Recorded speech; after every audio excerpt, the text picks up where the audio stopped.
Dr. Jonathan Woods, or John Woods, sorry. He joins us via telephone. And in this particular segment, we are going to be talking about some information regarding 2025 Career Optimism Index, which found that work anxiety is skyrocketing. Dr. Woods, good morning. You're on with Rob, John, and Bill. Thank you for joining us. Good morning. Thanks for having me on today. Absolutely. Where do we find you today, sir? What part of the country? Phoenix, Arizona. Oh, a little time difference there. I salute you getting up to work early to do this interview. That's okay. We're having great weather here, so we're excited to talk about the Career Optimism Index today, and happy to be on the show. Nearly 1 in 4 American employees feel their professional future is, out of their hands. Tell me about that survey that determined that 1 in 4 ratio. Yeah, we field this study every single year now. This is the 5th year. It's, as you said, the Career Optimism Index. We put it out through the Career Institute at the University of Phoenix. Our goal with the survey is to try and better understand the perceptions of American workers, also their employers, related to different workforce trends. And as you said, in 2025, we have seen some really interesting results in the survey related to what workers are feeling in terms of the control they have over their careers, which is really on the decline. Why do you suppose that is right now? Well, I think a number of things. I think probably the biggest thing we're seeing is that employers are not feeling as though employees are not feeling as though their employers are investing in them quite as much in terms of training, development, upskilling, reskilling. That's causing the feelings of anxiety and a lack of career control. And that, in turn, is having a lot of workers feel burnt out. We see in the survey results 51% of American workers feeling burnt out, which is a record high as well in the survey over the 5 years that we've done this work. Is some of this COVID hangover, or is this disconnected from that period? Well, we did start to see some of these concerns around the time of COVID when we did our first survey in 2020. We, in fact, called the survey the Career Optimism Index because inherently the American worker has a great sense of optimism or hope, and we see that's continued from 2020 through to today. In fact, 76% of those surveyed actually say they used hope to help get through the last year. So that's a positive.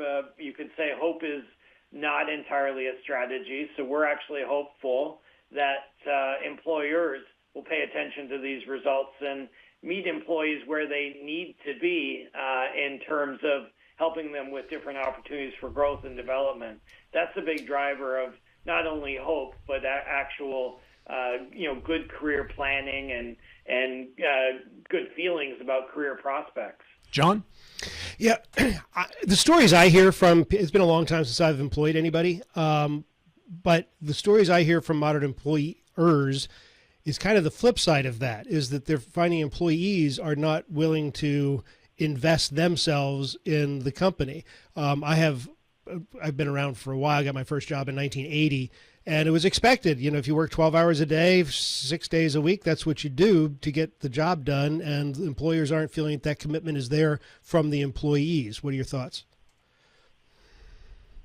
Yeah, I think maybe that's one of the disconnects that we see in the data. We hear directly from employees in the data. In fact, 86% of them say they're always looking for ways to expand their skill sets.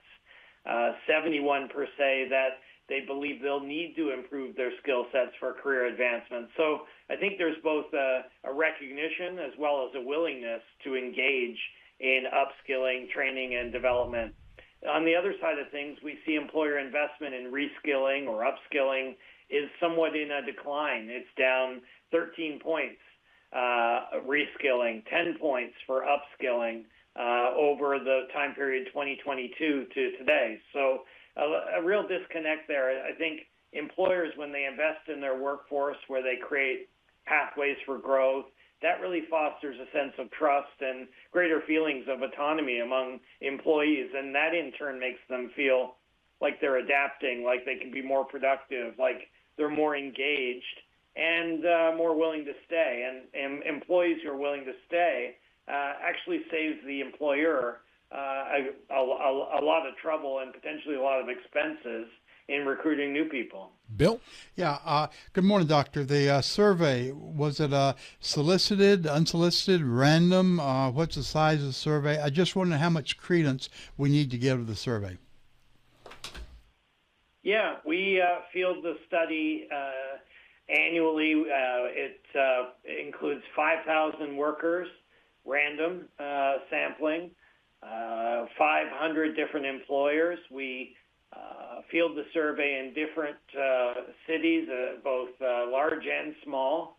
The survey itself was designed 5 years ago, and the researchers at the University of Phoenix and some outside parties really helped us develop a survey we think has the highest validity. And the survey's been picked up by a number of folks. We had an article in Forbes last week that went into quite a bit of depth about the results of the survey. So we're pretty confident in the results.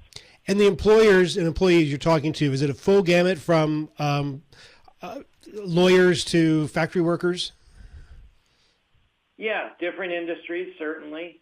As I said, different metropolitan areas, both large, small, rural, urban, suburban, and I think it's really important that the survey, as you said, has a broad array of different industries represented. How much did AI fear play into these survey results? Yeah, AI is a really interesting trend. I'm glad you've asked. And we believe there's actually an opportunity here to harness some of the power of AI.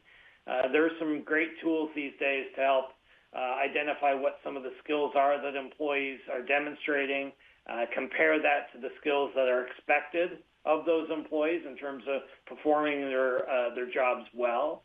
AI can also help with the delivery of different training opportunities for reskilling and upskilling. And then the last, I think, really important finding related to AI is that workers are really eager to harness the power of AI themselves. So use it as a workplace tool to feel more productive, to maybe handle some of the more regular tasks and give them greater bandwidth as an employee. Dr. Woods, 10 seconds. How can we find out more about the survey? Yeah, the full results can be found on our website. It's phoenix.edu/career-institute. Thank you, sir. Have a great day. You as well. Enjoyed chatting with you today. Dr. John Woods. It's 10 o'clock. Dave Ramsey Show is next. This is Talk Radio, WRR Martinsburg and TV 10. We'll talk to you again in 22 short hours.